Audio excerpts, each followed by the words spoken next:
मेरे प्यारे friends, 292वें episode में आपका स्वागत है। चलिए शुरू करते हैं कहानी। सिंधु और राशि आश्रम में सीनियर अभिमन्यु का पता लगाने गई थी। उन्होंने प्राची को धोखा देकर शरण ली और गुप्त रूप से सुराग जुटाने में लगी हुई थी। रात में लाइब्रेरी और आश्रम के दफ्तर में खोजबीन की, जहां उन्हें पता चला कि हर साल अभिमन्यु एक महीने के लिए कहीं चला जाता है, लेकिन अगला स्थान अज्ञात था। दफ्तर में खोजबीन के बाद उनको एक डायरी मिली। खोज के दौरान उन्हें महसूस हुआ कि कोई उन पर नजर रख रहा था। अब उनके पास सिर्फ 5 दिन बचे थे सच्चाई का पता लगाने के लिए, लेकिन खतरा बढ़ रहा था। रात की गहराई अपने चरम सीमा पर थी। आश्रम के दफ्तर में जलती हुई एक मध्यम से लालटेन अंधेरे में जूझ रही थी। चारों ओर सन्नाटा था और सिर्फ खिड़की से आती ठंडी हवा की सरसराहट कभी इस खामोशी को तोड़ देती तो कभी चलती रहती। सिंधु और राशि दोनों की सांसें तेज हो रही थी। उसके हाथों में वो पुरानी डायरी थी, जिसके पन्नों पर सीनियर अभिमन्यु की हर साल आश्रम से बाहर जाने की तारीखें दर्ज थी। ये उनकी अब तक की सबसे बड़ी कामयाबी थी, लेकिन उनकी खुशी ज्यादा देर तक नहीं टिक पाई। सिंधु डायरी के पन्ने और पलट रही थी, तभी अचानक कमरे के बाहर किसी के चलने की आवाज आई। दोनों के दिल तेजी से धड़कने लगे। कोई आ रहा है सिंधु, कोई आ रहा है, राशि ने धीरे से कहा। सिंधु ने बिना सोचे समझे डायरी जल्दी से छुपा ली। दरवाजा धीरे धीरे खुला और ठीक सामने कोई खड़ा था। जैसे उन्होंने सिर उठाया, एक लड़की उनकी ओर घूर रही थी। सफेद लबादा पहने हुए थे और चारों ओर उसने नजर घुमाई। उसको देखते ही राशि और सिंधु दोनों के मुंह पर एक साथ निकला, वर्षा। उनके चेहरों का रंग उड़ गया, दिल की धड़कनें और कानों तक गूंजने लगी। वो पकड़ी जा चुकी थी और परसा आश्रम में उनकी सीनियर थी। परसा वहीं पर खड़ी थी और उसकी आंखें संदेह से भरी हुई थी। उसने बिना कोई समय गवाए कठोर स्वर में पूछा, तुम दोनों यहां क्या कर रही हो? सिंधु और राशि ने एक दूसरे की ओर देखा। उनके हल्क सूख चुके थे। उन्होंने एक साथ कुछ कहने की कोशिश की, लेकिन शब्द गले में अटक गए। उन्होंने हड़बड़ाते हुए कहा, वो वो हम वो उनकी वो कुछ शब्द बोल ही नहीं पा रही थी। उनकी घबराहट चेहरे पर आ गई थी। परछा ने गहरी सांस ली और अपनी आवाज को और सख्त करते हुए कहा, साफ साफ बताओ, तुम दोनों यहाँ किसी की जासूसी तो नहीं कर रही थी? क्या करने आई थी तुम यहाँ? ये सुनते ही राशि और सिंधु और भी ज्यादा घबरा गई। अगर परछा ने शोर मचा दिया तो पूरा आश्रम जाग जाएगा और फिर उनका तो भांडा ही फूट जाएगा। उन्हें सिर्फ एक शिष्य की तरह यहाँ पर रहा था, लेकिन अगर किसी को पता चला कि वे सीनियर अभिमन्यु की जासूसी कर रही हैं, तो वे इस आश्रम से एक पल भी सुरक्षित नहीं रह पाती। परछा ने आंखें सिकोड़ते हुए सोचना शुरू किया, किसकी जासूसी कर रही हो? सीनियर रोशनी की या वैद्य जी की? ये कहते हुए वो अपनी उंगलियां कनपटी पर रखकर कुछ अंदाजा लगाने लगी और फिर बोली, लेकिन वे दोनों तो यहीं पर मौजूद हैं। अगर उनकी जासूसी करनी होती तो तुम ऑफिस में नहीं होती। वो फिर कुछ देर चुपचाप रही, फिर एकाएक बोली, कहीं तुम दोनों सीनियर अभिमन्यु के बारे में तो कोई पता लगाने के लिए नहीं आई हो? सिंधु और राशि की आंखें चौड़ी हो गई। उनका यह रिएक्शन देखकर परछा हल्की हल्की हंसी और बोली, ओह, तो ये बात है, तुम दोनों सच में अभिमन्यु के बारे में जानने आई हो? अब तो सिंधु और राशि के माथे पर पसीने की बूंदें आ गई थी। परछा ने अपनी बात को और स्पष्ट करते हुए कहा, अब बिना कोई बहाना बनाए सच सच बता दो। अगर तुमने मुझे सच नहीं बताया तो मैं अभी शोर मचाकर सभी को बुला लूंगी। सिंधु और राशि एक पल के लिए कांप गई। उन्हें समझ नहीं आ रहा था कि अब वो क्या करे। आखिरकार राशि ने कांपती आवाज में कहा, नहीं नहीं नहीं, तुम शोर मत मचाना, हम सच बताने के लिए तैयार हैं। हाँ तो बोलो, परछा ने अपनी भौहें सीने से तान कर कहा। राशि ने गहरी सांस ली और फिर कहा, हम हम दोनों तो यहाँ अभिमन्यु जी के बारे में ही पता लगाने आए हैं। हमारे गुरु। उसने अभी अभी अपनी बात पूरी भी नहीं की थी कि परछा अचानक जोर से हंस पड़ी। राशि और सिंधु दोनों चौंक गई। क्या हुआ? सिंधु ने डरते डरते पूछा। उनको एक डर था कि कहीं उनकी आवाज कोई सुन न ले। परछा ने हल्की मुस्कान के साथ कहा, तो तुम दोनों भी यही करने आई हो? उसकी बात सुनकर एकदम से राशि और सिंधु दोनों ही एकदम से भुचक्की रह गई। मतलब? राशि ने संदेह भरी नजरों से पूछा। परछा ने अपने हाथ की उंगलियां चटकाराई और मुस्कुराते हुए बोली, मैं भी यहां अभिमन्यु के बारे में ही पता लगाने आई हूं। क्या? तो तुम हमारी भी तरह यहां अभिमन्यु जी की तलाश कर रही हो? राशि और सिंधु ने एक साथ चौंकते हुए निकला और वो एकदम सिंधु ने उससे पूछा। परछा ने उनकी क्या का जवाब देते हुए कहा, हाँ, मैं रहबर आश्रम से आई हूं। यह सुनते ही सिंधु और राशि के पैरों तले की जमीन खिसक गई। परसा ने आगे कहना जारी रखा, मेरी गुरु मां मंजू देवी अभिमन्यु को हराकर इस आश्रम को अपने अधीन करना चाहती है, इसलिए उन्होंने मुझे यहां भेजा है, उनकी जासूसी करने के लिए। अब तो सिंधु और राशि की आंखें और भी बड़ी हो गई थी। वर्षा मुस्कुराई और फिर बोली, हाँ, लेकिन मेरा मकसद तुमसे अलग है। मैं यहाँ ये पता लगाने आई हूं कि वो कहाँ जाता है, किससे मिलता है और किसकी उसकी सबसे बड़ी कमजोरी क्या है। अचानक परसा ने एक कदम आगे बढ़ाते हुए फिर पूछा, वैसे तुम दोनों किस आश्रम से आई हो? राशि और सिंधु अब तक कुछ नहीं बोल रही थी।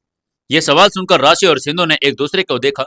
फिर अचानक राशि ने एकदम से अपने कदम आगे बढ़ाए और बिना कोई चेतावनी दी परसा के जबड़े पर एक जोरदार पंच मार दिया। धड़ाम। परसा को इस हमले पर बिल्कुल भी उम्मीद नहीं थी।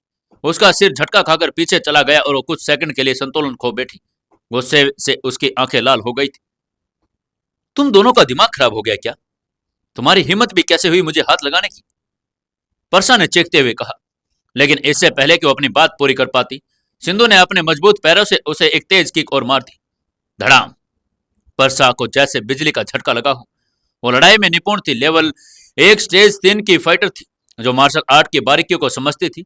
राशि के पंच का उस पर ज्यादा असर नहीं हुआ, क्योंकि दोनों बराबर की लेवल की थी, लेकिन सिंधु की किक अलग थी। ये लेवल 2 के स्टेज 1 की फाइटर थी और किक में जबरदस्त ताकत थी। परसा के मुंह से खून की पतली धार बहने लगी। वो लड़खड़ा गई, लेकिन खुद को संभालने की कोशिश करने लगी। उसे समझ ही नहीं आ रहा था कि इन दोनों को अचानक क्या हो गया है और वो हमला क्यों कर रही है। उसने पूछा, तुम लोग ये सब क्यों कर रही हो मेरे साथ? लेकिन सिंधु ने उसकी आंखों में सिर्फ एक ही चीज थी, गुरुदेव अभिमन्यु के प्रति निष्ठा। उसने गुस्से में दहाड़ते हुए कहा, हम यहाँ सीनियर अभिमन्यु के बारे में जानने आए हैं, लेकिन हम उन्हें कोई नुकसान नहीं पहुंचाने वाले। वो एक कदम और आगे बढ़ी और तीखे स्वर में बोली, बल्कि हम किसी को भी उनके खिलाफ साजिश रचने नहीं देंगे। और सिर्फ हमारे ही नहीं, हमारे गुरु के भी सीनियर हैं। देखा जाए इस रिश्ते पर वो हमारे भी सीनियर गुरु हैं। ऐसे में हम अपने सीनियर गुरु को नुकसान पहुंचाने के बारे में सोच भी नहीं सकते। ये कहते ही सिंधु ने परसा पर हमला करना शुरू कर दिया। परसा ने खुद को संभालते हुए लड़ाई की मुद्रा बनाई। उसका दायां पैर हल्का पीछे था और दोनों के हाथ उसके चेहरे के करीब थे। एक आक्रामक स्टांस के रूप ले लिया था, लेकिन सिंधु पहले से तैयार थी। उसने बिना देरी किए स्पिनिंग बैक किक मारी। धड़ा। यह किक परसा की पसलियों पर पड़ी। परसा ने अपनी सांस रोककर दर्द से सहने की कोशिश की, लेकिन चोट गहरी आ गई थी। उसने तुरंत बचाव करते हुए ब्लॉकिंग स्टांस लिया, लेकिन सिंधु रुकी नहीं। अब राशि ने आगे बढ़कर उसे क्रॉस पंच मारा और धप। परसा के सिर को झटका लगा, लेकिन वह जल्दी से खुद को बैलेंस करने की कोशिश कर रही थी। वो जानती थी कि अगर उसने जवाब नहीं दिया तो वो बुरी तरह से पिट जाएगी, इसलिए उसने झपट कर फास्ट जेब से राशि पर वार किया, लेकिन राशि पहले से तर्क थी। उसने झुककर वार को बचाया और तुरंत अपर कट से जवाब दिया।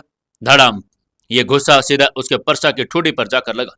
अब तक परसा समझ चुकी थी कि वो दोनों से अकेले नहीं निपट सकती, लेकिन वो इतनी आसानी से हार मानने वालों में से नहीं थी।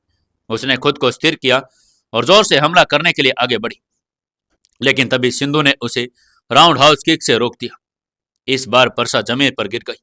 उसके मुंह से खून टपकने लगा। परसा ने फिर से उठने की कोशिश की, लेकिन इस बार उसका शरीर जवाब दे रहा था।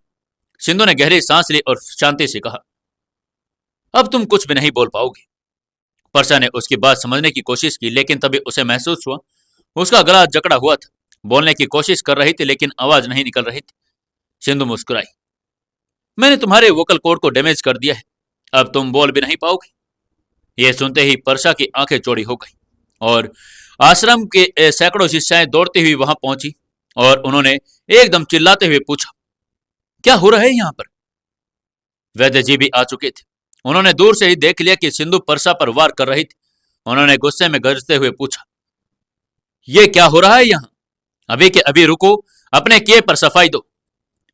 सिंधु तुरंत उनके सामने झुककर खड़ी हो गई। राशि भी उसके पास आ गई।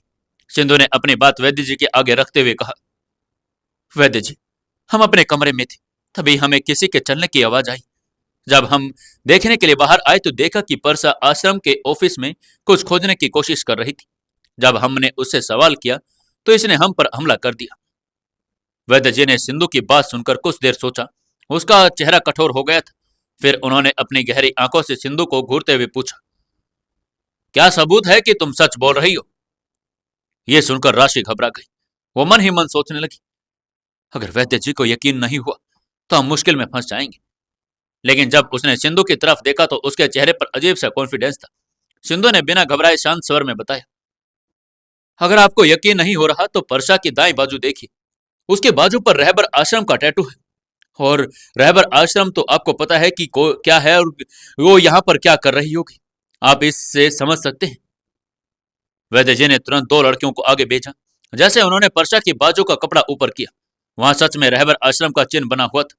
अब वैद्य जी पूरी तरह से समझ चुके थे। तो ये रहबर आश्रम की शिष्या थी, उन्होंने गंभीरता से कहा। आश्रम की शिष्याएं दबी आवाज में बात करने लगी। सिंधु और राशि ने एक दूसरे की ओर देखा, जैसे एक दूसरे से कहना चाह रहे हो कि मिशन कंप्लीट। अब वैद्य जी क्या करेंगे? क्या लगता है आपको? क्या वो परशा को कोई सजा देंगे या फिर सिंधु का झूठ पकड़ा जाएगा? क्या अभिमन्यु की डायरी से सिंधु और राशि को कोई सुराग मिल पाएगा? क्या होगा आगे जानने के लिए जुड़े रहिए अपनी इस कहानी बेमानी मोहब्बत के साथ। दोस्तों, कहानी को ज्यादा से ज्यादा शेयर करें, कमेंट करें, लाइक करें और मुझे जरूर से जरूर बताते रहें कि आपको कहानी कैसी लग रही है। और दोस्तों, अब तो बहुत ही कम रह गए हैं, हमारे 50 ही सब्सक्राइबर रह चुके हैं। 1000 होने में तो जल्दी से जल्दी 50 सब्सक्राइबर भी करवा दीजिए, जिससे हम आपको एक नई कहानी भी सुनाना जल्दी से जल्दी शुरू कर दें।